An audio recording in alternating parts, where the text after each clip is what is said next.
ഉത്സവമാണ് സേനകളെ, മുനിസിപ്പാലിറ്റി ചെയർമാനെ. നമസ്കാരം, കൊട്ടാരക്കര മീഡിയയിലേക്ക് സ്വാഗതം. കൊട്ടാരക്കര നീലേശ്വരം റോഡിൽ കൊട്ടാരക്കര നഗരസഭയുടെ അജൈവ മാലിന്യം നിക്ഷേപിക്കുന്ന കളക്ഷൻ സെന്ററിൽ മാലിന്യം കുമിഞ്ഞു കൂടിയിട്ടും നഗരസഭ അധികൃതർ ഒരു നടപടിയും സ്വീകരിക്കാത്ത സാഹചര്യത്തിൽ BJP പ്രവർത്തകർ ഇന്ന് പ്രതിഷേധിക്കുകയുണ്ടായി. ചേലോടെ കൊട്ടാരക്കര എന്ന പദ്ധതി നടപ്പാക്കിയ നഗരസഭയുടെ അവസ്ഥയാണ് ഈ കാണുന്നത്. ജനങ്ങളുടെ പ്രശ്നങ്ങൾ എത്രയും പെട്ടെന്ന് പരിഹരിക്കണമെന്നാണ് BJP പ്രവർത്തകരുടെ ആവശ്യം. മുനിസിപ്പാലിറ്റി ചെയർമാനെ, ഒന്നാം നമ്പർ ചേലാണ്, നീലേശ്വരവും ചേലാക്കി. കണ്ണു തുറക്കൂ സെക്രട്ടറി. അഴിമതിയാണ് അനീതിയാണ്.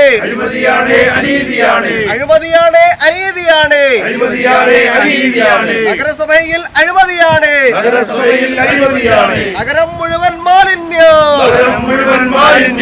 ഇവിടെ മാലിന്യം. കൊട്ടാരക്കര നഗരസഭയുടെ പരിധിയിലുള്ള 21-ാം വാർഡ് നീലേശ്വരം ജംഗ്ഷനിലാണ് നമ്മൾ നിൽക്കുന്നത്. നമുക്കറിയാം, തൊട്ടടുത്ത് നീലേശ്വരം ശ്രീ മഹാദേവ ധർമ്മശാസ്ത്ര ക്ഷേത്രം സ്ഥിതി ചെയ്യുന്നു. തൊട്ടടുത്തായി നമ്മുടെ ക്രൈസ്തവ ദേവാലയം സ്ഥിതി ചെയ്യുന്നു.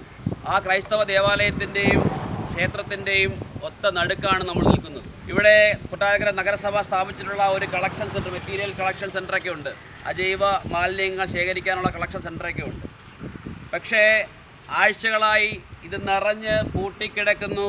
തൊട്ടടുത്തായി വളരെയധികം ദൂരത്തിൽ മാലിന്യ കൂമ്പാരങ്ങൾ നിറഞ്ഞ അവസ്ഥയിലാണ്. ഈ നാട്ടിലെ നല്ലവരായ നാട്ടുകാർ, നീലേശ്വരത്തെ നല്ലവരായിട്ടുള്ള നാട്ടുകാർ ഇവിടെ ദുർഗന്ധം കാരണം ഈ റോഡിൽ കൂടി നടക്കുവാനോ ഈ മാലിന്യങ്ങൾ പറന്ന് എല്ലാ വീടുകളിലും എത്തുകയും ആഹാര സാധനത്തിൻ്റെയും പച്ചക്കറികളുടെയും മാലിന്യം, മറ്റ് പ്ലാസ്റ്റിക് മാലിന്യങ്ങൾ, നിരവധി മാലിന്യ കൂമ്പാരങ്ങളായി മാറിയിരിക്കുകയാണ് നീലേശ്വരം, ഈ നല്ലൊരു നാട്.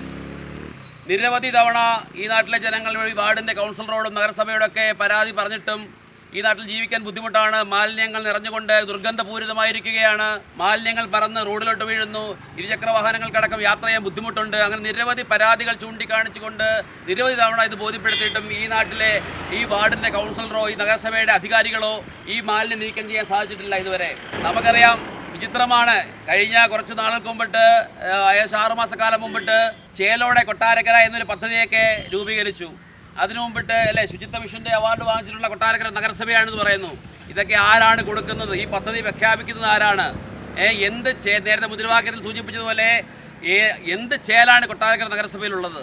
ഇത് നീലേശ്വരത്ത് മാത്രമല്ല, കൊട്ടാരക്കര നഗരസഭയുടെ പല ഭാഗങ്ങളിലായിട്ട് മാലിന്യ കൂമ്പാരങ്ങളാണ്. കൊട്ടാരക്കര നഗരത്തിൽ കൂടെ മൂക്ക് പൊത്താതെ നമുക്ക് നടക്കാൻ സാധിക്കുകയില്ല. അത്തരത്തിൽ റോഡ് മുഴുവൻ കൊട്ടാരക്കര നഗരത്തിൻ്റെ പരിധിയിലുള്ള എല്ലാ റോഡുകളിലും ഇതുപോലുള്ള കളക്ഷൻ സെൻ്ററുകളുടെ മുന്നിലും പരിസരത്തുമായി മാലിന്യ കൂമ്പാരങ്ങളാണ്. എന്തുകൊണ്ടാണ് ഈ നഗരസഭ സെക്രട്ടറിയും ചെയർമാനും ഇതൊന്നും കാണുന്നില്ല? അവരൊക്കെ എപ്പോഴും അങ്ങോട്ടും ഈ റോഡിൽ കൂടെ യാത്ര ചെയ്യുന്നവരാണ്. നമുക്കറിയാം, ഇത് പ്രധാനപ്പെട്ട റോഡാണ്. കൊട്ടാരക്കര റെയിൽവേ സ്റ്റേഷൻ ഭാഗത്ത് നിന്ന് തുടങ്ങി നമ്മുടെ കരിപ്ര, നെടുമൻകാവ്, എഴുകോൺ, അങ്ങനെ കൊല്ലം വരെ പോകാൻ സാധിക്കുന്ന നിരവധി ആയിരക്കണക്കിന് വാഹനങ്ങൾ നിരവധി പോകുന്ന ഒരു റോഡാണ്. ആ റോഡിൻ്റെ അവസ്ഥയാണ് നിങ്ങൾ ഇത് കാണുന്നത്. അതുകൊണ്ട് നടപടി ഉണ്ടാവണം. ഈ മാലിന്യങ്ങളെ അടിയന്തരമായി നീക്കം ചെയ്യാൻ നഗരസഭയുടെ ചെയർമാൻ തയ്യാറാവണം. ഞങ്ങൾക്ക് ഒരു കാര്യം ബോധ്യപ്പെട്ടിരിക്കുകയാണ്. ഈ നഗരസഭാ ചെയർമാൻ ചേലോടെ കൊട്ടാരക്കര എന്ന് പറയുമ്പോൾ അദ്ദേഹത്തിന് വളരെയധികം തൊലിക്കട്ടിയുള്ള മനുഷ്യനാണ്. അല്ലെങ്കിൽ പറയാൻ സാധിക്കുമോ, കൊട്ടാരക്കര മുഴുവൻ മാലിന്യ കൂമ്പാരത്തിൽ കിടക്കുന്ന സാഹചര്യത്തിൽ പരസ്യമായി ഓരോ ഉദ്ഘാടന സദസ്സിലും പറയുകയാണ് കൊട്ടാരക്കര ക്ലീൻ കൊട്ടാരക്കരയാണ്, കൊട്ടാരക്കര ചേലുള്ള കൊട്ടാരക്കരയാണ്. അപ്പോൾ ഇതൊക്കെ പറയണമെങ്കിൽ നാട് മുഴുവൻ ഈ അവസ്ഥയിലായിരുന്നിട്ടും ഈ ചേലോടെ കൊട്ടാരക്കര എന്ന് പറയണമെങ്കിൽ ഒട്ടും ഉളുപ്പില്ലാത്ത ഒരു ചെയർമാനാണ് കൊട്ടാരക്കര നഗരസഭ ഭരിക്കുന്നതെന്ന് ഞങ്ങൾ പറയാൻ ആഗ്രഹിക്കുന്നു. അദ്ദേഹം നിരവധി കള്ളങ്ങളാണ് ഇപ്പോൾ പറയുന്നത്. നമുക്കറിയാം, കേരളത്തിൽ, ഇന്ത്യയിൽ തന്നെ ആദ്യത്തെ കംപ്ലീറ്റ് ഡിജിറ്റൽ സാക്ഷരത, 100% ഡിജിറ്റൽ സാക്ഷരത നേടിയ മുനിസിപ്പാലിറ്റിയാണ് കൊട്ടാരക്കര എന്നാണ് അദ്ദേഹം പറഞ്ഞിരിക്കുന്നത്. പക്ഷേ അത് പച്ചക്കള്ളമാണ്. നമുക്കറിയാം, നമ്മൾ ഗൂഗിൾ സെർച്ച് ചെയ്താൽ നമുക്ക് അറിയാൻ സാധിക്കും. മലപ്പുറം ജില്ലയിലെ ആന്തൂർ നഗരസഭയാണ് ആദ്യമായി ഡിജിറ്റൽ ലിറ്ററസി നേടിയിട്ടുള്ള ആദ്യത്തെ മുനിസിപ്പാലിറ്റി. അപ്പോൾ നിരവധി കള്ളങ്ങൾ, ഒരു ഉളുപ്പുമില്ലാതെ നിരവധി കള്ളങ്ങൾ പറയുകയാണ് ഇവിടുത്തെ നഗരസഭാ ചെയർമാൻ SR രമേശ്.